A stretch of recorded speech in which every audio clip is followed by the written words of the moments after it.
shot easily handled by Berthiaume, and he holds the puck with Stanley and Taglianetti getting into an early scrap. Darryl Stanley and Peter Taglianetti. And Stanley got in the first punch. He really nailed Taglianetti first, and he's getting the upper hand in the early part of the fight. But Taglianetti's very game. Well, we haven't seen Stanley go in over 2 years, but he's going right now. He is throwing punches at Taglianetti. He has his sweater almost ripped right off him, but Taglianetti's a tough guy too. But Darryl Stanley has woke up. Here is the big guy. He was brought to the Canucks because he could play the role of enforcer if called on. And here the big guy finally, after 2 years of just kind of gliding up and down the ice.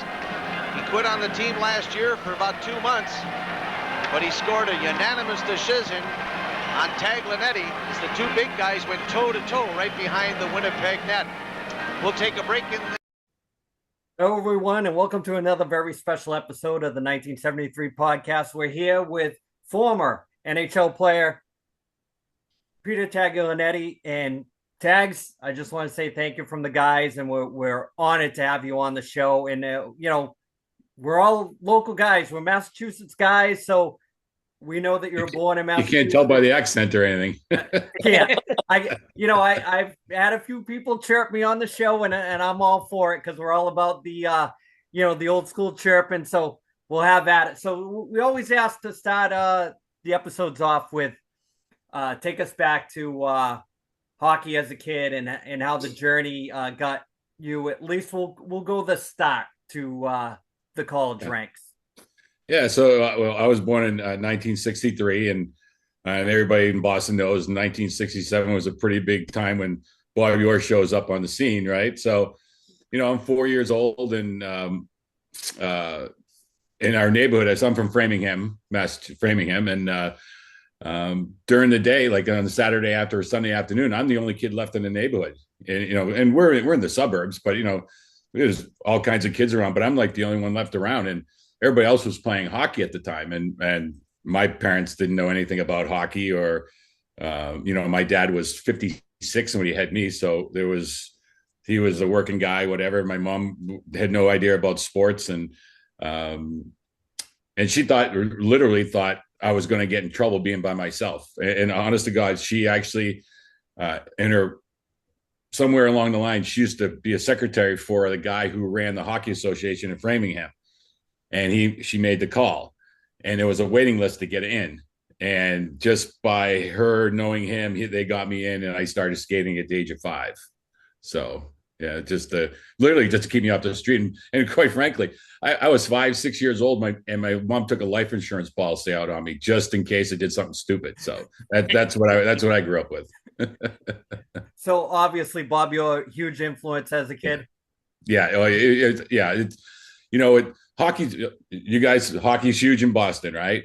And there was a couple things that really threw it over the top. One, Bobby Orr shows up, and everybody wants to play hockey now. And then they win the Stanley Cups. They do all those things. They really boom.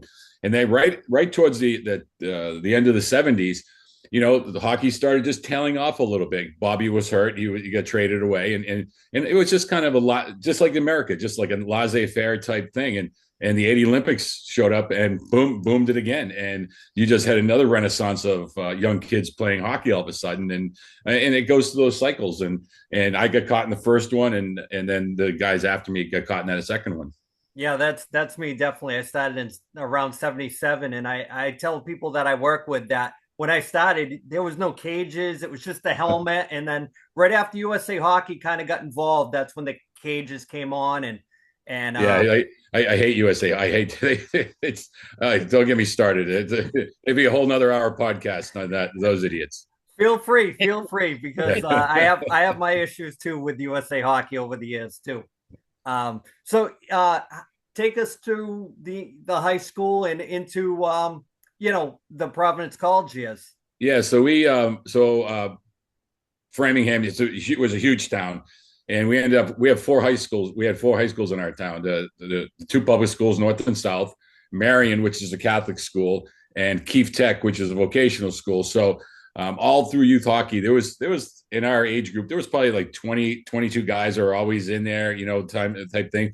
And once we got into high school, lot of kids, a couple of kids went to North, a bunch of kids went to Marion, and most of the kids were at South, and there was one or two kids at Keefe. So we got kind of separated at that juncture. It kind of sucks because we had really good teams growing up, and all of a sudden we got depleted a little bit because of that factor in it. And then we just didn't have we had some really good teams, and we won the league. We won the Bay State League our senior year. But it was just we just didn't have that talent to get over to the Belmont Hills of the world or the Matinons of the world or anything like that. We just didn't have that type of caliber. If we had the rest of the team, we did. And then I got a kid a year older than me. His name is Stephen Giatrellis. He was started in Hockey Night in Boston when it really first started. In the late 70s. It was only 4 teams: North, South, East, West, and he talked to Lance Darby Jágr and Lance Lafaro, I think his last name was, who started it, and he said, you got to try to get him onto one of these teams, and that's how I really started getting noticed. Because my junior year, coming in high school, they got me into that Hockey Night in Boston, and then I kind of got noticed from there, and coaches started taking interest. My senior year, and it was my rival was Richie Costello. I don't know if you remember him out of Natick, and it was a lot of people coming to watch him play. But as we were playing each other, I got more and more noticed by that type thing, and I got Lou Lamoriello from Providence. Asked me to, gave me the opportunity to go. And I could have went to Boston College, BU, and the rest of them, but they were too big of a schools for me. I kind of knew my niche where I was going to be. And if I was in a school with, my class is 150 kids, I never would have went to class. I probably would have failed, whatever it is. And they go to Providence, and, there was 20, 25 kids in each class. There was one class that was really big, but on Fridays they split them off. So they kept tabs on you all the time, made sure you were doing what you were supposed to do, and it didn't fall through the cracks of college life. So and that's what happened. And Lamoriello kind of took me for a couple of years, then he left, obviously, and then Steve Sterling came in, and I got drafted after my sophomore year. We went to the Final Four in North Dakota, and Winnipeg picked me up. I was 41st overall, the first person taken in the 3rd round in the '83 draft, and didn't really care much about it. I was at work. It was the summertime. Obviously, I was working. My mom ended up calling the place I worked, says, "Hey, can you get a hold of Pete?" They just got drafted and whatever, and they didn't really care much about it. It's not like it was nowadays, and. And then I was very fortunate. As soon as I finished my senior year, Winnipeg signed me and turned pro. So it was actually kind of a whirlwind type thing, going from Final Four to turning pro. So, Tags, I want to ask you, we always ask this question too, because there's been some good ones, draft day stories. You kind of touched on it, but you were at work. I was landscaping. I was doing landscaping, and honestly, hockey it wasn't that big of a deal for me. Obviously, if there was the internet was back then, it would probably be a lot more, whatever it was. And if you weren't drafted into the 1st round, nobody really gave 2 craps, one of those type things. And, I just did what I did. And, and I had no desire. I had no inclination that I was going to ever turn pro. It was a great honor being drafted and whatnot. But I never really dawned on me until the day I actually, I was at school and they said, "Hey, we did." Lamoriello negotiated my contract, and he called me and said, "Yeah, the contract's all done. I'll drive you to the airport tomorrow morning." And I was off and met the Winnipeg Jets for the playoffs. So before we get into the NHL stuff, I want to have Tom and Ed ask some questions. So Tom, question for Tags. Yeah, was it a surprise that Winnipeg took you, or were you talking with any other teams? No, nobody talked. It's funny. These kids now talk to everybody. Back then, the teams didn't give 2 shits about you. They really didn't. As long as they scouts are looking and, doing whatever, and they draft you and they call you, "Hey, we're really happy. Oh, great. But, nobody talked to you. Nobody had the idea, until that Eric Lindros thing with, I'm not going to, Quebec type deal. No, nobody gave. You did what you were told. You get drafted at the end of it, and now all of a sudden, I don't want to go there. I don't want to play there. I don't want to play in a Canadian city. It's so foolish. I mean, I don't blame the kids. I blame the parents, and I blame the agents who get involved way too early with these kids. So nobody called me. Nobody called me. Nobody talked. I mean, you knew that when you were playing that hockey night in Boston, you knew that there were scouts there watching. And by, hearing something, hey, they're here watching, a couple defensemen, blah, blah, blah, and you're one of those D, that's about it. How did Lou negotiate that contract? Was it a good one, or did he get his house painted on the side? Or well, it's funny. I mean, it's so strange now. Like all these guys. Well, I shouldn't say all of them, but most of the guys now has got one-way contracts. Whether they're making a ton of money or they're making one way, a couple $100,000 in the minors. Well, John Ferguson. I don't remember John Ferguson for the old tough guy for the Montreal Canadiens. Yep. I mean, scary dude, absolute scary dude. But Lou called, got it all done, and I got a 4-year deal. I was actually, so my minor league salary was probably one of the highest in the minors at the time. And then my NHL salary was, just above at what a lot of guys were making. So, I mean, it was fine with me. But I think he had a good relationship with John Ferguson and say, hey, listen, I think he kind of said, listen, be hard on him. Do the, give him the fucking business. Sorry, I swear. Give him the business. No, let him rip. And he'll respond, type thing. And Fergie, and honestly, God, he was probably one of the best people I ever met in hockey. So I think Lou did a nice job with my contract then. And I got some minor league stories about that kind of money in the minors so I was up and down the first couple of years. So we'll hold that right there. Ed, question for Tex.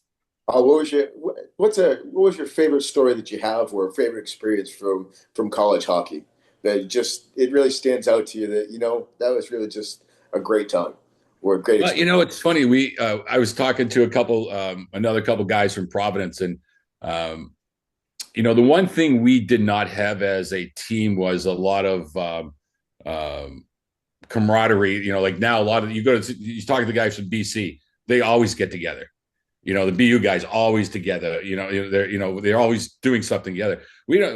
Providence has never done anything like that, and I don't know if that was Lou's making. Hey, no, we're here to do this. We're not worried about the rest of the stuff. We had a lot of good times, a lot of fun times. I think the college wise, it was we had 2 Final Fours that we went to, and I think that would be the only thing that really stands out. And I do have some good friends that I played with. I mean, we don't talk as much as you probably think we should talk. But I think that we went to 2 Final Fours, which a lot of guys, didn't have a chance to play in any of them. So I've been pretty lucky in getting to some of these things that I've been able to do. Yeah, the Hockey East tags back through the 80s and the early 90s. It was like the be all end all of like a division in college hockey. Yeah. It was amazing. We used to go all the time to see games because it was cheap, it was affordable, and I can remember those places just used to be rocking with like students and fans and alumni, and it was great. It was great atmosphere. Yeah, I think the New England area, I think people don't give it enough credit. I mean, it's obviously a hockey hotbed. I don't think people give it enough credit for the emotions that they put into it. And when Hockey East first started, obviously it was patented after the Big East. Dave Gavitt did, and they did the Hockey East thing, and they were trying to make the thing, and and it brought some big rivals up. I think it took a few years. I mean, we were like, I think my junior year was the first year of Hockey East, and it was fine. I mean, it was fine, but you miss playing all those teams like the St. Lawrence's and the Clarksons and the Colgates and Vermonts and like that. And it was a lot. Basically, it was your you're playing the BC BUs, North Harvard, North UNH and things like that, and it kind of took those little outskirt rivalries. They were gone. And then now it's like you play Friday and Saturday nights. Before you used to play Tuesdays and Thursdays, or or Wednesday and a Sunday or whatever. And it was just a lot different. Now they adopted that Friday Saturday stuff, which I don't like. But so you end up in Winnipeg. Yeah. You get on the plane. So take us through that process where you kind of out of your element a little bit. Totally out of my element. Yeah. So Lamorello. So the night before, we drive into Boston and we stay at the Marriott down in Faneuil Hall, and he gets me to the airport in the morning. So I got to fly. So Winnipeg has 2 games left in the regular season. They got to play Edmonton, the second to last game of the season, and they play Calgary, the last game of the season. And then they open up in Edmonton for the playoffs, starting the playoffs. So they're in Banff, Alberta, which is in between Calgary and Edmonton. They're there for like 4 or 5 days. They had 4 or 5 days before the last couple games. So that's where I have to meet them at. So I fly into Calgary. They pick one of the trainers picks me up. We get up there, and I literally don't know a soul. I don't know a soul. I met John Ferguson, the GM, once or twice, but I don't know anybody. So I get into my into the hotel, and nobody's around. They're all at practice, and I'm like, oh, what do I do? I mean, I think I have like $30 on me. I don't even think I know I can get exchange Canadian money. And so I'm sitting there, and all of a sudden, a guy walks in the door. It's Randy Carlisle. So he was my very first roommate. So we were talking. He was just asking questions about me, and I, like an idiot, I said to him, "I got to tell you, Randy, I got your poster up in my room in college when he won the Norris Trophy with Pittsburgh. There's a picture of him, like in the Goal magazine, right? Him and I became really, really good friends. And the dumb person I am, I mentioned that to him, and every time I see him, he brings that up. And it's been 40 years later. It's like, Jesus Christ, what the hell? But anyways, I get to practice the next day. Practice for a couple of days. And then we're got to go to Edmonton for the second to last game of the season, and I don't play. I'm up in the stands, but it's just an amazing experience going to seeing them play, and it's Gretzky and all those guys, and so I don't even know if we won or lost, but after the game we got to go to Calgary, play 2 days later in Calgary, and so I'm in the lineup, and so now I'm like really nervous now. It's like, holy shit, this is going to happen, and. Do you ever see the Calgary Saddle Dome, how it's set up? Oh yeah. Okay, so all the benches are on one, like the benches are on one side right here and whatever. And so my very first shift, we go out there, the puck's down there, and they come down on me, and it's like a 3-on-2 or whatever it was. And they had a goal scorer by the name of Hakan Lube. I don't know if you remember the guy's Hakan Lube. Great helmet. Yeah, little tiny guy. But anyways, he comes down on me, and he comes over the blue line and stops, like he, was going to make a pass, and they blew the whistle offside, and he was probably about 3 feet away from the boards, and I just after the whistle go up and hit him anyway, and ass over tea kettle, easily, whatever. So now we're up against the boards, and you can just see, because he's there like one of the big goal scorers. Their whole bench jumps on the ice. My very first shift, it was a bench clearing brawl. I'm like, oh my god, it was crazy. And the guys in Winnipeg going like, dude, what the hell? We're trying to get out here unscathed, get ready for the playoffs. We can't, whatever. But so, anyways, later on in the game, they had another guy named Eddie Beers, and so we're in the second period, and he's coming down and he's cutting across the middle. I come and I'm just gonna take a run at him, and I just catch his shoulder a little bit. I miss him, but I kind of catch him and whatever, and no big deal. Next thing you know, he jumps on my back. He's like, so you never fought. I mean, I think I fought once on the ice in Hockey Night in Boston, but he's like, you don't know any of these fighting things. And he goes, effing rookie, what the hell, he's punching the back of the head, whatever, no big deal. Anyways, the game's over.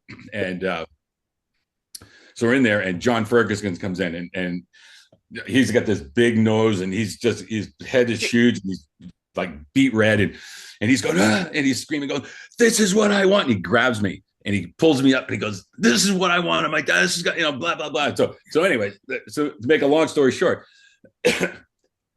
all of a sudden I realized, all right, I'm in his head. He knows I'm not just some guy. He knows my name. I made a point, and he's going to remember what I did, one of those type things. So he's not going to be afraid to call me up or do play me in any situation. And so I found my niche a little bit, like, all right, I got to be a little more physical, a little more aggressive, that type thing. And I understand it.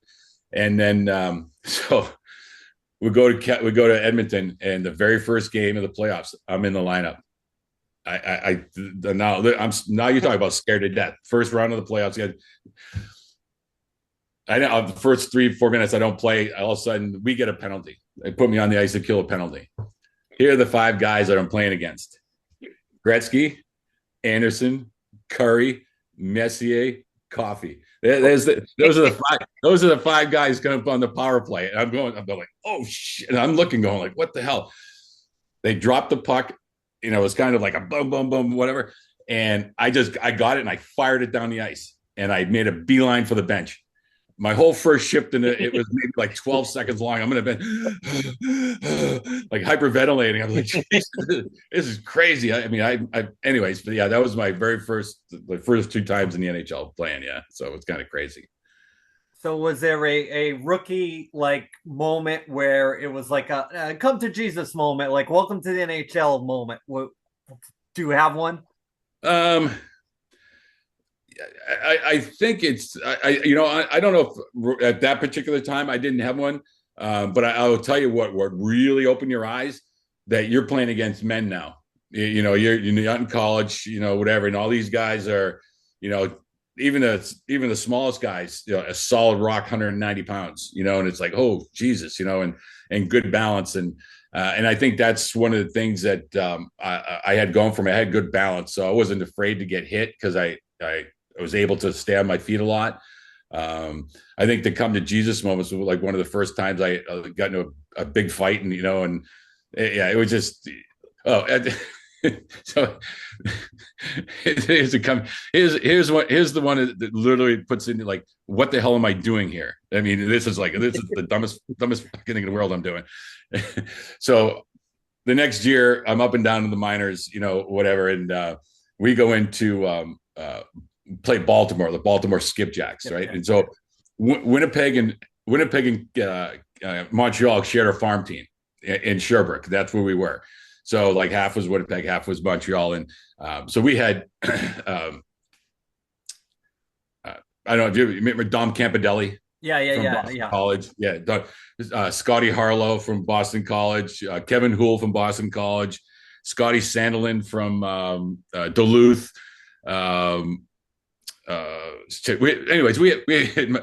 We had Perry and Paul Pooley from Ohio State,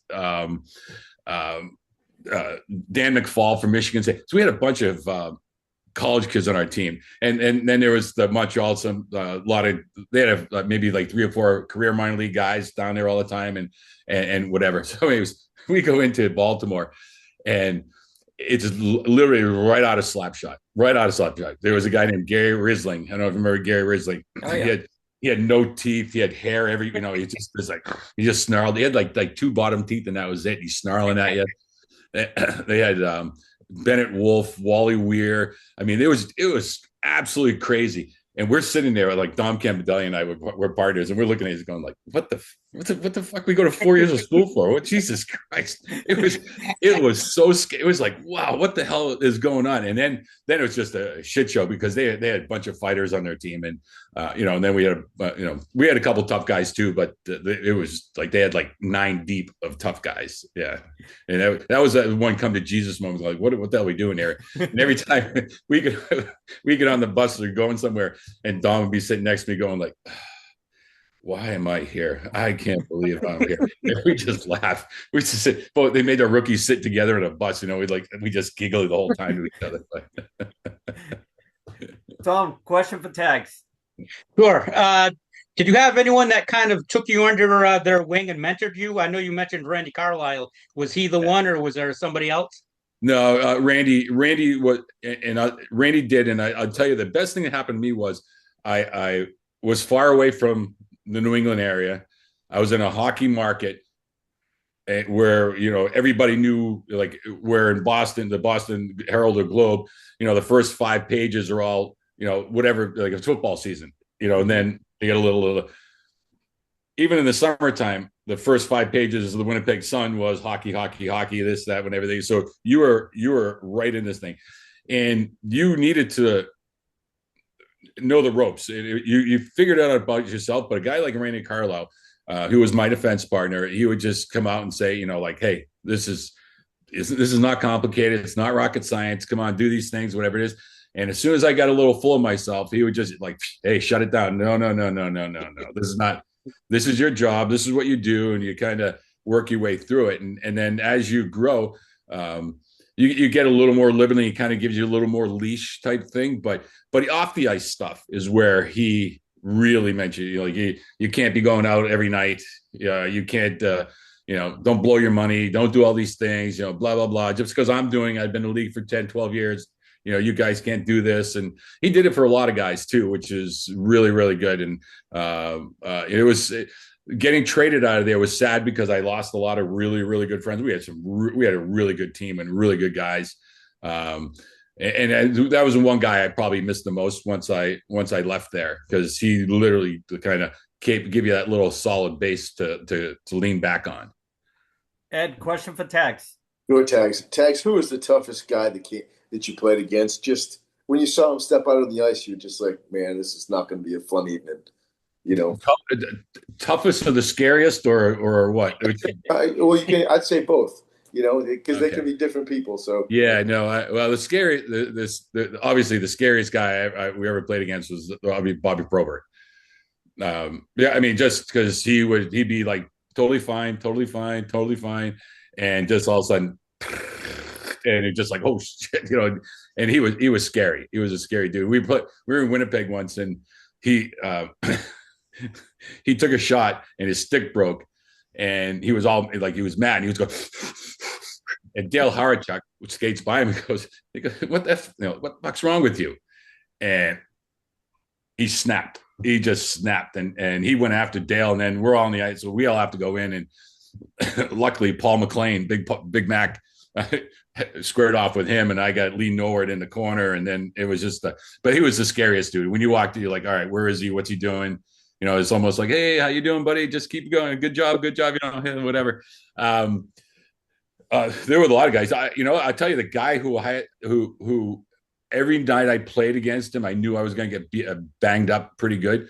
Stan Smeal. I don't know if you remember Stan Smeal. Oh, yeah. He was a little guy for the Vancouver Canucks for a lot of years. He was a tank. And I don't know if his whole sole mission was to hit me every chance he could. Because, if he hit me once, he hit me 20 times during the game and just run the crap out of me. But there was a lot of guys like that. But then all of a sudden you get the Mark Messiers of the world that you sit there. He can skate, fight, shoot, do all that stuff. And then, but I will tell you that I've learned the first few times I played against him, I wasn't whatever. But as years rolled on, playing against Mario Lemieux is absolutely scary. Absolutely, you couldn't do anything. He did what he wanted when he wanted, if he wanted to, and then when I got to play with him, like you see him in practice, you're like, oh, what you see in the game, you don't even scratch the surface with him. That was an eye-opening experience. So yeah, a lot of people don't know, the younger hockey fans, how awesome the NHL was at that time with the Norris division and the Smythe and the Adams and the Patrick. It had so many rivalries, and to explain it in words, it just, that niche from that time, that 80s hockey was unbelievable. There'll never be another time like that. It's almost like a second golden era of hockey for me as a fan. And that Jets team was no slouch too, because they had some, you mentioned Dale Howachuk, Thomas Steen was on that team. There's a fantastic players on that team. We just ran into the Edmonton Oilers in their juggernaut years, and then when that kind of faded away, Calgary had so it was like bang bang bang whatever. And I've always said this about the NHL, and some people say, yeah, you're right. So I look at it. It's a regionalized cult sport. In the terminology is.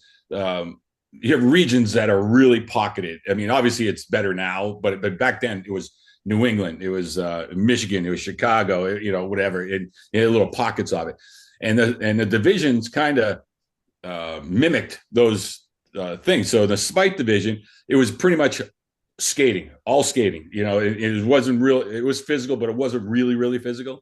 You got the Norris, which was basically black and blue division. It was a 2.5 hour game took 3.5, 4 hours because it was just fights, whatever.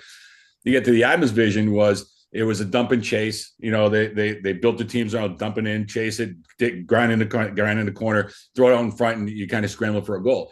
Well, in the Pac-2 division, it was all those things combined. They had the skating, you had the fighting, you had the hitting. It was everything combined in that one division. And with the Penguins, the Capitals, the Rangers, the Islanders, Philly, Jersey, it really was just an all-encompassing thing. And I think it had characters too, which the league really doesn't have characters anymore. They're kind of robotic. I don't want to use the word robotic, but other than the first six guys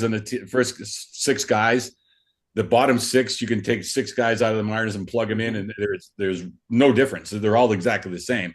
But back then, it's like, hey, you brought a guy up from the minors. It was either he was going to come up there and fight everybody he sees, or he was going to be a goal scorer. And that was one thing that it was a little bit different, because back then, if you got brought up, you were brought up for a reason. They just didn't bring you up, just to, whatever. If you went on a road trip and you had 20 guys, guy got injured, you played with 19 guys. They didn't just bring a guy up for the hell of it, so it was a little bit different. So tell us about how you ended up leaving Winnipeg and Minnesota was next, right? Yeah. So I go on this, so there's a defenseman in Winnipeg was Randy Carlyle, Teppo Numminen, a guy named Frederick Olson, Dave Ellett, Randy Carlyle, and so and I would be that, but they had Sean Cronin. Yeah, you remember Cronin the Barbarian? Yep. So that was basically the sixth, and then they ended up trading for Phil Housley too. But anyways, so John Ferguson got fired. A guy named Mike Smith was the general manager, and so I was the player rep for the union. And Mike and him and I would fight. I mean, I was one of the guys who went after Alan Eagleson to put Alan Eagleson in jail. And so I was like, and right at that time they were talking about bringing the Russians over, or the Finns, and more Finns and more Swedes over.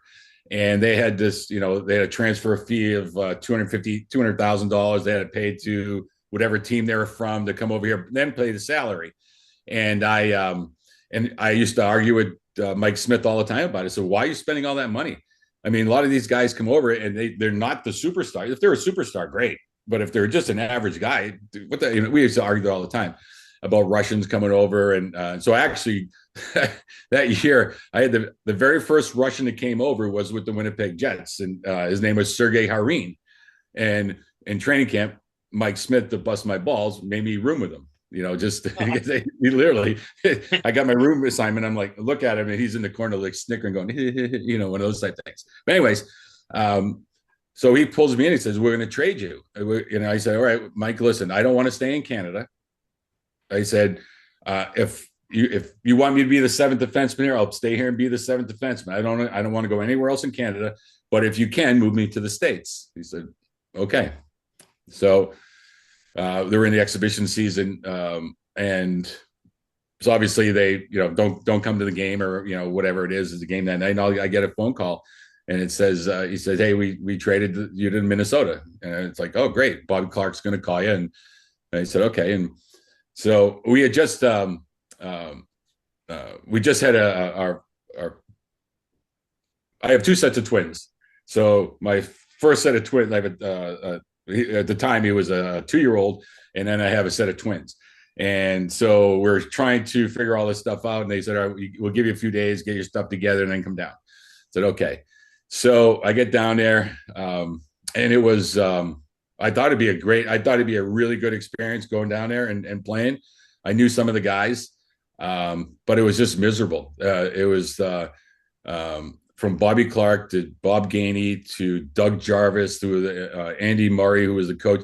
They didn't want you to laugh. They didn't want you to joke around. It was miserable going to the rink. And it was just a horrible. I think to the time I got traded, I think we won maybe like 6 games, and it was bad. And then just one day out of the blue, we're playing that night. It was December 13th of 1990, and the phone rings. I just got home. I'm going to have something to eat, and it was Bobby Clark, and he says, and I'll tell you exactly. Have you ever interviewed Bobby? No, I'd love to though, but. So I pick it up. He goes, Peter, it's Bobby Clark. Yeah, we traded you. Craig Patrick from Pittsburgh is going to call you. That was it. That was like, what the? And so the only reason, like he said, as soon as he said Craig Patrick, I was like, oh, because a year before, the '88 Olympics were in Calgary, right? And so they wanted to test all the venues. So Team USA put a team together, and Craig was the coach of it, and I was on the team. It was one of those over Christmas for the guys in the minors, like Brett Hull was on the team. Dom Campidelli was on the team. We had a lot of guys. And anyways, so Craig calls. He goes, "Hey, Pete, how you doing? Oh my God, I haven't talked to you. What's a year now? Jesus, blah, blah, blah. We're going out." He's talking about, remember the time in Calgary? We're going. And we're having it was a great old conversation. He goes, oh shit. By the way, you got an hour and a half to get to the plane. You got to play tonight. He's like, all right, we'll talk to you when you get in. Bye. Boom. Hangs the phone up. I said, I grab a duffel bag, threw as much stuff as I can in the duffel bag. I book it to the airport. Larry Murphy got traded with me at the time, and so we literally pull up at the same time. And the trainer for the North Stars showed up. We were right around the same time with our gear and blah blah blah. We get on the plane. We get into Pittsburgh, and the assistant coach Rick Patterson was right there, and he picked whatever. And so now it's like 4:00, and now we got rush hour. You've been to Pittsburgh? You having to go through the tunnels? No. Oh no. Oh yeah, it's just and so. Police escort. It's like we're going down the parkway. There's like parting of the Red Sea. The cops are leading us. We're flying behind them. And we get to the rink, and I knew a lot of guys on the team, like the Kevin Stevens, Johnny Cullen. They're all from either from Boston or played in Boston. Randy Gillen played in Winnipeg with me. Andrew McBain was there. Jim Kite was. So I knew a lot of the guys. So it was actually kind of cool walking in there, and then. Rick Patterson, hey, Bob Johnson wants to talk to you. And I said, oh, so Badger Bob, all right, go in the bed. He goes, hey, Pete, how you doing? Oh, my God, blah, blah. It's a great day for hockey, and he's like the most upbeat person I've ever met. I'm like, whatever. He goes, hey, can you play the right side with Paul Coffey? And I go, yeah. He goes, all right, we'll see you out there. Like, all right, great. So I'm like, oh, my God, like now I'm jumping, like, oh, my God, now I got to play with Paul Coffey. So it's like, shit. So, anyways, we get into the game and whatever it is, and so Paul Coffey, Mario, Kevin, Mark Grecky, and you've seen superstitious teams before, and like you watch at certain time on the clock, somebody does something, and somebody yells something at another time. I didn't know any of those things that they do. So we're on the ice. And I grab a puck, and they go, Jesus, what the hell are you doing? They're screaming. I'm like, so I didn't do anything for the first 10 minutes of the warm up. I didn't know what to do. I just had to watch and see and follow. Yeah, and then get on the ice, and Paul Coffey said, hey, you want to get some points, or because come up the ice. We'll just. I said, I'm good where I am. I'll play defense and whatever it is, and he goes, all right, whatever. Just remember, there's no money in defense, and so he's. And he was never where he was supposed to be, and he was gone somewhere doing something, and I was like, all right, we'll figure it out. But yeah, it was a great atmosphere. It was just like the same exact atmosphere in Winnipeg was there. A bunch of fun guys. We laughed, we joked. We didn't take it too seriously unless we had to, type thing, and it just made. And then plus you had Bob Johnson, who never ever raised his voice, never yelled. I mean, if he had something negative to say, he said it, but if I did something positive right after it, I mean, it was never had a coach like that in my life at all. And it was just so uplifting. Yeah. Before we get too far into the 2 Stanley Cup years with back-to-back, I'll have these two guys ask you a round of questions. Thomas, Yeah. Did your role change? Did you have the same role with Pittsburgh as you did with Winnipeg and Minnesota, or did you find it changed at all? Well, no, I think, and I say this to when my kids were little and young kids would ask me questions. I always said, find your niche, exploit the niche. And then once you get all that, you can expand from there. And when I was in Winnipeg, I thought, well, I'm going to be a stay-at-home defenseman. I missed the all rookie team by 1 point. My rookie year, I had 6 goals, 19 assists, whatever it was. As a rookie, I had 90 minutes in penalties, and that was my thing. And I got to Pittsburgh, and it was kind of the same way. I just, I had to fight when I had to fight. Like if Paul Coffey or Mario, it was better for me to get punched in the face than those guys to get punched in the face. That was the niche role that I assumed. But it changed a little bit as I got older with the talented teams we had. I didn't have to worry about any of that, so it became more of a defensive defenseman.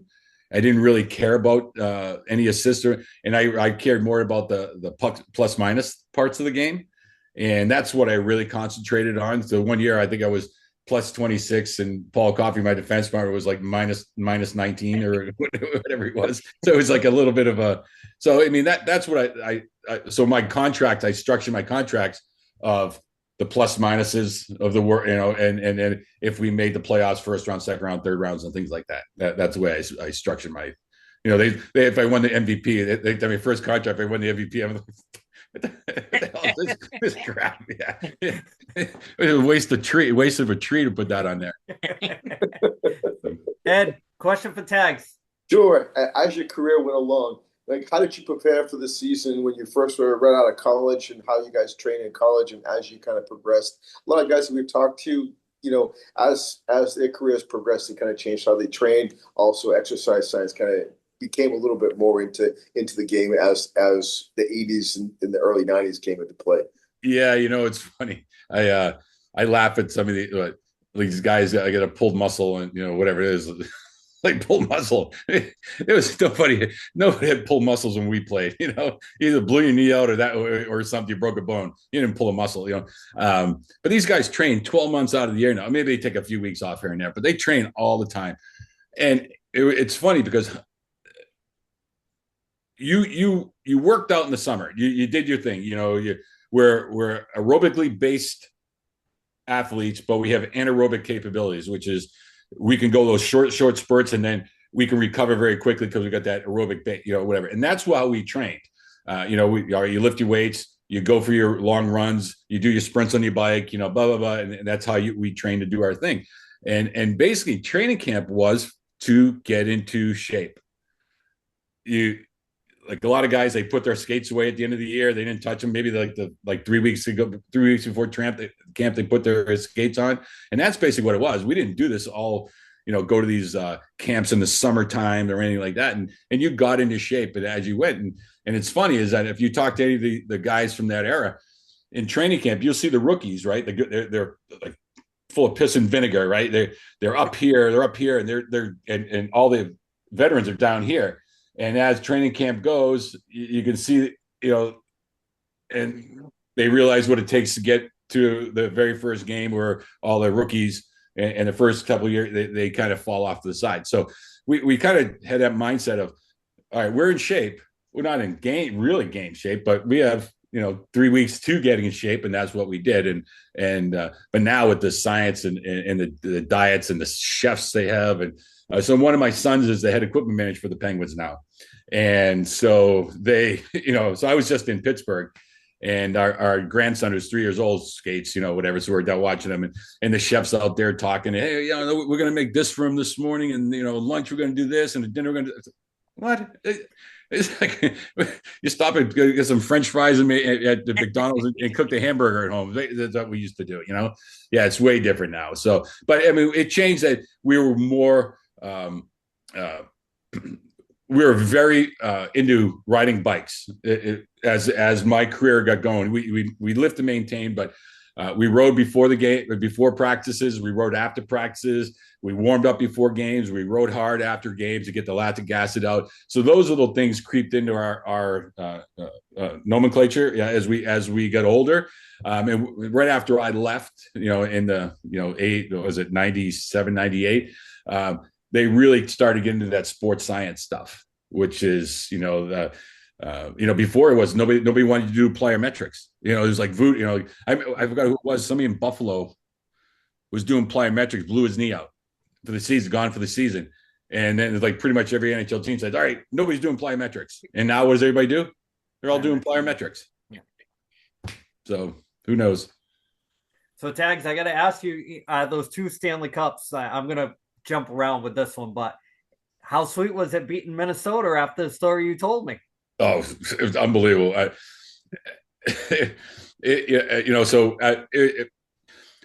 The old Met Center, when I was there, they were getting maybe like 8,000, 7,000 people a game.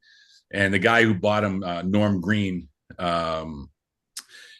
he started doing all these giveaways, like giving like $100,000 away at game time, like TVs and this and and a shot at $1,000 here and this or whatever. And he was giving like all this stuff, and they're pumping music in to make it loud, and so they struggled all the way until probably like the trade deadline, and then they all of a sudden they snuck in, and they played really well, and they worked away, and they got into the finals, and and so we were there, and it's too bad because there were some really nice guys in the team. There were really good guys in the team, and after we won, as we're shaking hands, they all say,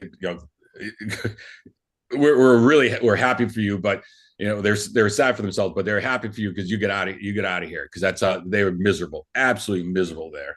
And but it made but we had a lot of guys when I played at Providence. There was we had a lot of guys from Minnesota on our team. And so I was able to get them a lot of tickets. So they were all at the game, and they were able to come down to the locker room with us afterwards and and party with us and do all that stuff. But yeah, it was a lot of fun beating them. And it's more so the management, beat the management of them. So first year Penguins Stanley Cup, Yep. Second year Penguins Stanley Cup. Which team was better? You got Mark Recchi on the first one, Rick Tocchet on the second one. Which team's better? The 93 team, but we lost that team. But right. The 92 the 92 team had more talent on it. The 91 team had I think we all just got caught up in that snowball that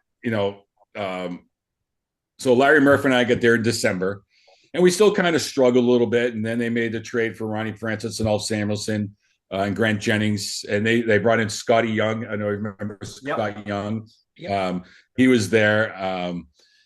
And it was just, we got kind of caught up in that snowball, and we actually really didn't know what was happening. It's Brian Trottier and Joey Mullen. We had some really, Yuri Herdina. We had some really veteran guys. And I remember Brian Trottier, who's, you ever get him on you got to, because he's absolutely hysterical. Oh, he's so much fun. But he would just kind of like, hey, this is going to happen. He's walking you through the process. But it happened so quick. Like literally, we went from the first round, also in the finals, we win it, and it was like, and you really couldn't even enjoy it. You enjoyed it like 2 weeks later, going like, oh my God, but it happened so fast. It seemed so fast, whatever. And the second year, all right, we got a little, we could understand it a little bit better. We kind of know what's going on, and we were able to savor it a little bit more. But we had just as much talent, if not more. We lost Paul Coffey, and we lost Rex, but we still had a pretty good core of guys, and obviously we had Jágr, who was in his second year, which is like ridiculous, whatever. And they got Mario doing what he does, and and our quiet guys like Joey Mullen, Trotz. Back in the first year, we had, I remember Barry Peterson. He was one of our key face-off guys. Just role players that kind of did all these things. And in our second year, we had more guys, and actually we had some injuries, and we had to call up a line from our minor league team in Cleveland. They were our fourth line guy, Mike Needham, Jock Callender, and Dave Mikowski. And they played a big role. They scored some huge goals for us in that cup run. But we were able to savor it a little bit more. And then the next year, I got picked up in expansion by Tampa Bay. So I call it my 4 month sabbatical. I went down there for 4 months and then got traded back to Pittsburgh. So, and then that was probably our best team in '93. We were rolling. I mean, if somebody within like 2 or 3 goals in a game with us, we're like, we played like crap, that type of thing. That's how good we were. It was those pesky Islanders that got you. David Volek. I remember. Yeah, 100 shots. Tom Barrasso knocks, grabs it and throws it. It's fine. Yeah, he just caught him, but it's too bad. Tom, question for Tax. Yeah, is there a coach, whether it be college or the NHL, that you think that you can credit with helping your career out more than others? Well, Lou Lamoriello gave me structure. Like and repetition, and thinking of what's going to happen before it happens. And I had a pretty good sense of it, but he really drilled it home of if you have to think, you're lost type thing. It's like, you just got to do it. I mean, your mind just can't wander. And every time if something happens, 3 more things possibly could happen. So you're going to prepare for that. But I remember, so just real quick, my baseball career in growing up playing like Colt League and Stam Usual and all that stuff. I had a baseball coach, 2 of them, Brian Alexson and Bill Robinson. And we like every day we're practicing drilling, or if we didn't have games, we were drilling. And it was like situational stuff, one out, and made you think in just split second time. So I had that in my head. Lou Morello kind of nailed it home. And then when I turned pro, believe it or not, there's not a lot of coaches that work on technique. They expect you to already know that, and they kind of just throw you out there and we're just going to do it this way, that type of thing. And then, but when I got to Pittsburgh with Bob Johnson, he actually did a lot of that, the technique stuff. Of the turning and spinning and blah, blah, blah, and not turning it back to plays and defensive coverage and all that kind of stuff. And he kind of did all that, but he did it in a very subtle way. But he was probably the one that really kind of, plus it opened up your mind because, like I said, he never yelled. We could lose 6-1, and literally we were like, oh, he's gonna lose it. He's gonna and no, doesn't. All right, we had a couple, and we had a couple bad things, but look at all the good stuff we did. Look at the save, Tommy made or Frankie made, or look at the pass he came out of the zone with, and it was like, all right, same thing. All of a sudden you go again, and all of a sudden the same thing. It's like he just. Great day for hockey.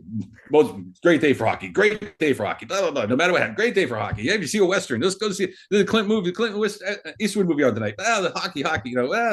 And you actually wanted to go to the rink. And so when you were doing those drills, it didn't seem like you were working. You're excited to be there. It was a lot of fun, and so when he was doing those specific drills, it wasn't like doing them. You did them because you had fun doing them, and he kind of just picked the pace up there. Yeah. So he was probably the one that really kind of made you like hockey again, made you like the sport. Ed, question for Tags.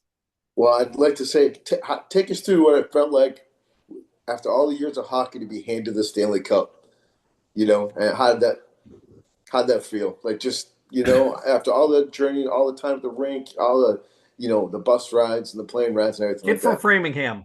Yeah, no, and I'll just real quick. You just said from Framingham. So back then, the guy with the white gloves who goes around with the cup. Yeah. Well, back then he wasn't around. There was nobody. So we win it. I just go down the rink to BS with the trainers or whatever it is. And I walk into the office and the cup's there, and I go, can I take that? Yeah, take it. Here we go. and pop it in the car, driving down the parkway. People, whatever. I call other guys. We find the dingiest, dumpiest bar, and we go. And within like a half hour, there's 1,000 people waiting to get in.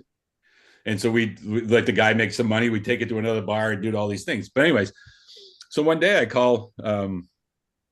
I want to do something in Framingham, right? And so I want to bring the cup to Framingham. I want to raise money for the youth hockey program. So I called the Hockey Hall of Fame and I said, this is what I want to do. They said, yeah, all right. When do you want it? I said, well, when can I have it? They go, how about July 20th to the 24th? I'm like, all right. So I'll send you, here's my credit card to send it down. Said, no, don't worry about it. Just gave me the address to go to in the cargo department of Logan Airport. So my buddy drive in there and they're going like, is that what it is? It says Stanley Cup on the trunk. And it's like, yeah. So I get it out there, taking pictures of it. I take it back to my hometown, take it to the hospital, and believe it or not, there was somebody from Pittsburgh who had a baby. They're from Maine, going back to Pittsburgh, had a baby in my hometown. And the baby was I got a picture of him in the cup and all that kind of stuff. But anyways, but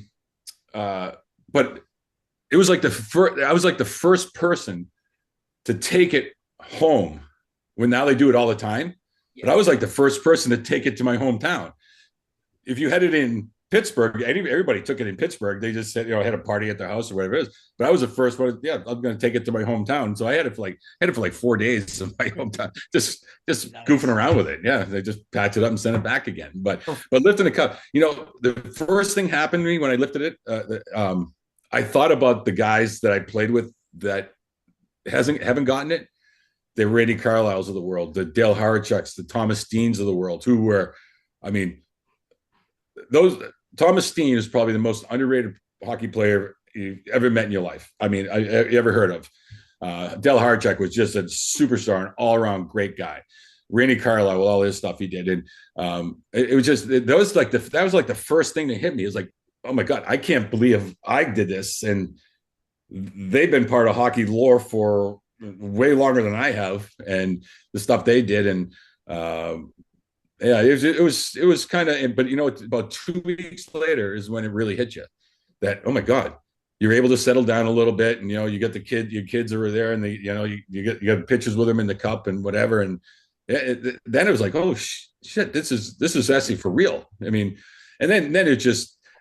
Any city lights up, and so you can go anywhere in Pittsburgh for the next couple of years without somebody. Oh my God, this, we got come drinking with us, or let's go golf, and we'll go do this, whatever it is. And it was really hard to find time to just like to chill out and relax.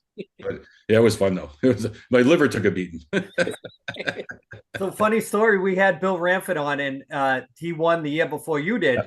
And he said that, we weren't allowed to do any of that stuff. Nobody did that. Well, I got news for you, Bill. The year after, Tag started the whole thing.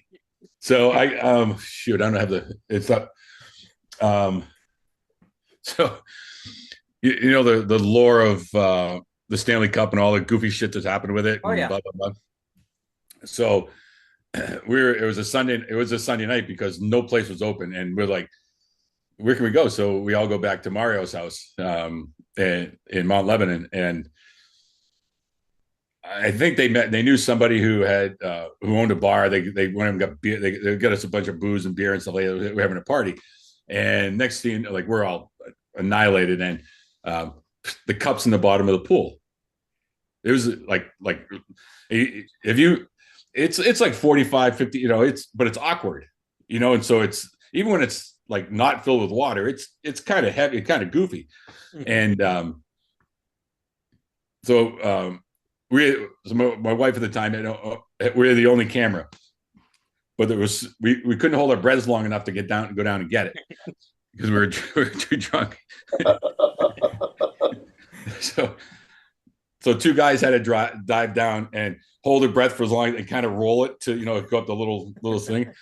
And then two guys would come down and the two guys would come down and, and finally get it, and we get it up and we get emptied out and whatever it was. And it was kind of broken. The top was broken up, and our they didn't want to have a parade for us that first year, because when the Steelers won it a few years early, like in the late 70s, they had so many people. They they couldn't control the crowd, and they said they had 100,000 people.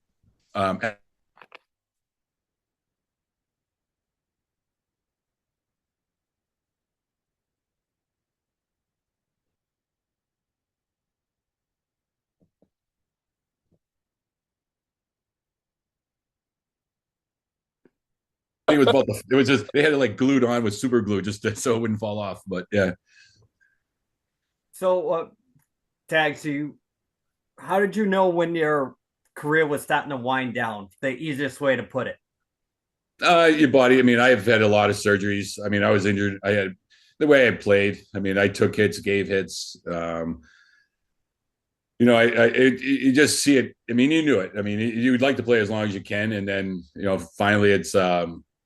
I was against the boards, and a guy was literally 3 feet from me, standing still, and came in and just kind of pushed me against the boards, and my hip popped, and that was the end of that. So, but I think you kind of knew it. I mean, when I started playing, so when I turned pro in '85, the lifespan of a hockey player was like 5 years, 6 years tops.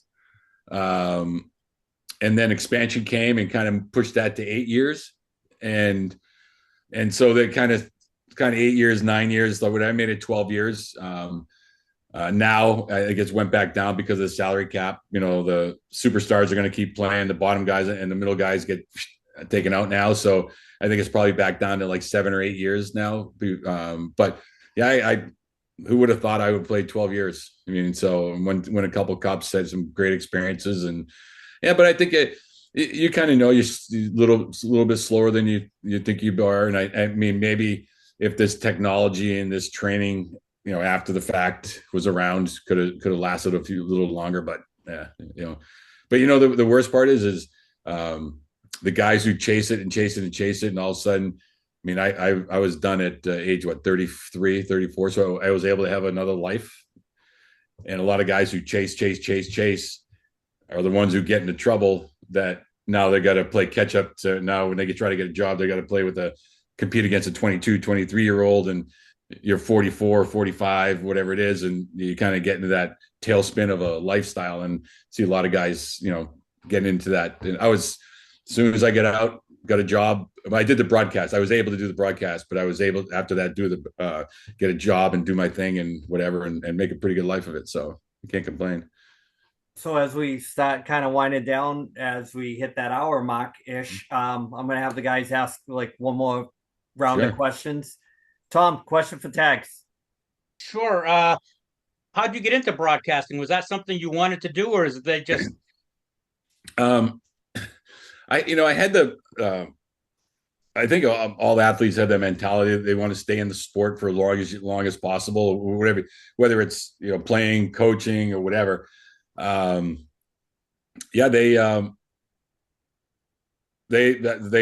called me and said, "Listen, would you be interested in trying out to be a broadcaster?" And I said, "Yeah." So it was the first part was radio, doing the radio with a guy named Matt McConnell. There was a couple guys who were looking at the job as well. But I was the only guy. I mean, I sat there and made some notes. I mean, and I kind of went on the airplane and I was talking to Matt about him, blah, blah, blah. And he says, you're the only one that came with notes, like that looked things up. Everybody just thought they were going to wing it and just kind of whatever it was. And so I did it for like 4 or 5 years, and then get out into private business. And I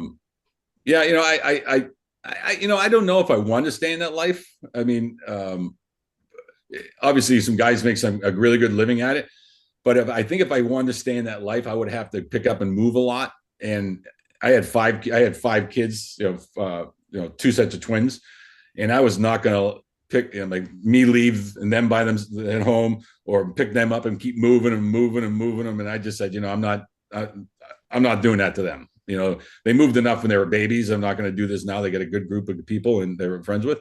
And I think I made that conscious effort. I'll cut ties and do my thing. And I'll get involved in hockey somewhere, like coaching little kids or doing some camps and stuff like that, but nothing. Yeah. So yeah, that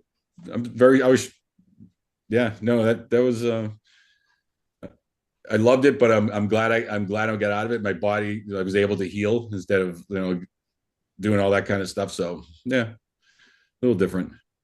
Dump in by Chelios. Roenick tried to get to it. Taglianetti plays it perfectly. He angles him off. Well, there's nothing wrong with that hit, is there? Not at all. And then Roenick fell backwards in an awkward way. And then he got up after he was dazed and took a run at Taglianetti. And threw a haymaker at him, and Larmer was there as well. And then I think Roenick might have hit Larmer in the back of the head with a if you had to define your career in one word, I usually ask everybody, what would it be? I think I'd say honest. I did what I did. I mean, I tried to play a certain way. I didn't. I mean, I maybe gave one or two cheap shots in my career, but most of the time I played fair. I took the body. I got hit. I wasn't afraid to take a hit to make a play. I think I was an honest teammate. I wasn't afraid to. I would stand up for somebody on the team. Yeah, I think I'd just say an honest player. Yeah. Yeah. No, I think if they had to put out a cemetery stone or something like that, I'd say I think it's a honest hockey player. Yeah. So usually as we wrap this up, I jokingly always say officially friend of the show. Oh yeah. Taglianetti. Going forward, I can't thank you enough, Tags. There's one of my hockey cards up behind you there, or is that?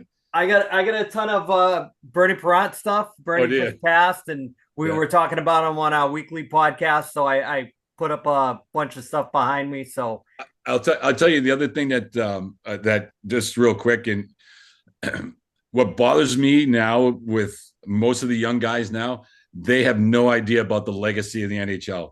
They have no idea about the Bernie Parents of the world, or the John Bellavos of the world, or anybody, or Dale Hawerchuk. I bet you half these guys never heard of Dale Hawerchuk. You know what I mean? And the guys who literally are the icons of the league, who built the Eddie Shacks of the world. You know, that was kind of drilled into me. These are the guys that you honor, these guys, and the Gordie Howes, obviously, but and I think a lot of these guys don't know it. They don't know whether they just think it's hockey, and they all care about the guys who played 5 years ago, not the guys who played 30 years ago, and they have no idea about the Bernie Parents and the stuff he used to do. Yeah. Yeah. Before I let Ed chime in, one of the things that we try to do, and when we talk to the NHL alumni, is keep the guys relevant. I know that you're removed from the hockey stuff, but we're hockey fans at heart. I grew up collecting the hockey cards and watching games when I could get them on Sports Channel, and way back in the infancy of cable before there was streaming and all that stuff. So, just having you on and the other guys, just if it's talking shop for an hour and remembering and having a chance to make a connection as a fan and maybe a friend going forward, that's basically what it's all about. Just if we could have you guys on again and maybe cross paths with guys that have played together, and it's a whole, as bad of a rap as the internet gets, things like this for people to connect, especially at an older generation perspective. That's what we're trying to accomplish, keeping the NHL alumni relevant. Yeah, and a lot of people who I still get letters from people from Winnipeg. They were like 6-7 years old when I was playing, and all of a sudden they come across my hockey card and they go, oh my God, and all of a sudden I get a letter. Hey, I was 6 years old, blah, blah, blah, whatever. And it's nice to see all that. I think a lot of the guys, I mean, and where you're people like you guys who are putting this out here, there are a lot of guys, a lot of fans who go to all the minor league games and have seen guys from first starting out in the minors and crushing it in the minors and leaving, and whatever. And I was there when this happened, type thing. And those are the guys that you start throwing some names out of some of these, and they go, "Oh my God, I remember this. I remember, Rochester Americans had a guy named Andy Ristow running around, just wanting to fight everybody. I'm like, Andy Ristow, whatever. Archie Henderson in Maine, it was just there were guys that we had a guy in Sherbrooke. His name's Joel Bayajan. His family's in the Guinness World Book of Records for picking up cows. It's just like characters. It was just like crazy type things. But those are the people listen to podcasts that all of a sudden hear some of these names that they heard 30 years ago, 40 years ago, and it's great. Yeah. So Ed, you wanted to add before we let Tags go? I did, and I'll just make it kind of short. So we're very lucky and very blessed about 2.5 months ago to talk to Bill Clement, and he feels like that the game is very sanitized and very kind of just. It's that there's not a lot of room for characters anymore, and you kind of just said that, and that was the question. You kind of just to kind of add to what you were saying. Yeah, it's and when I said that before, when I said it's a regionalized cult sport type thing, right? And Gary Bettman and everybody wanted to come in and sell it to the nation. We want to be a national, and you're not. Some people in Louisiana don't give two craps about the NHL. Some people in Alabama don't give two craps about the other. Some people in Boston don't give two craps about the NHL. You know what I mean? So it's like, what are you trying to do? Well, we're going to take the violence out of it. Why? All right, take the stupid stuff away. Take the stage fighting. Take that away. Take whatever. When I was part of the NHLPA, they did a survey, like who goes to the game, the demographics of who goes to the games. And it was like 76% women go to the games. And why? The fighting. That was on the demographic sheets. But we're just going to get rid of it. Now we're going to get rid of the fighting. We're going to get rid of this thing. We're going to teach these young kids at a young age. We're going to put a stop sign on the back of their shirts. So now, instead of teaching them how to take a check, we're going to teach them to turn their backs. And now you see guys, they took the hitting right out of the game. And it's sanitary. I mean, do I watching the playoffs? Yeah, some actually is like really, really good. But regular season, you're like, what? It's the same. It's the same. You watch the Blues in Toronto play, and you watch the Penguins and the Rangers play. It's the same game. They're doing the same exact thing. So yeah, it's kind of a. But anyways, yeah. But that Bill Clement was 100% right. It's the up and down the ice, and they took hitting and the hooking and holding and all that crap out, and they're still only getting 6 shots a period. Right? How does that work? Imagine Mario Lemieux and Wayne Gretzky if they didn't even get hooked and held, and how many points they would have had. It's unbelievable. I was watching the Penguins. I was back in Pittsburgh. I was watching one of the exhibition games. At the end of 2 periods, there was 11. They had 11 shots. 11. That's what you used to get 11 shots in 1 period, or maybe 15 shots in a period. Now they got 5. It's like, really? Shoot the freaking puck. They're looking. They got a sports center. Shoot it. Oh my God, it drives me crazy. I'm glad I'm out of hockey. So Tags, as I say at the end of every show, friend of the show, Peter Taglianetti. Friend of the show, yes, I am. Yeah. So we'll talk off air, and thank you for spending a Friday night with. Originally a Friday, now Friday, now it's Monday. Yeah. Sorry about that. Yeah. Yeah. That well, like I said, I had technical difficulties too. I'm technology challenged, so it's. I take full responsibility for that one. Well, I'll tell you, listen, I know we talked about my career and stuff, but if some other time you want to just talk about some of the characters of the game, some of the people that like you probably never even heard of, that were probably some of the most instrumental people in the game. Yeah, crazy. Some crazy stuff out there. We'll definitely have you on, and we'll I'll let you know when an episode comes out. Hopefully tomorrow I can put it together. I'll send it to you if you want to share it. You can. If not, I have to do some editing also. They cut a couple F-bombs. Sorry about that. No, that's fine. That's no problem. Those stay in. Those stay in, definitely. All right. Friend of the show. Thanks, Peter. Friend of the show. Thanks, guys. I appreciate it. Thanks, sir. All right, we'll talk to you later.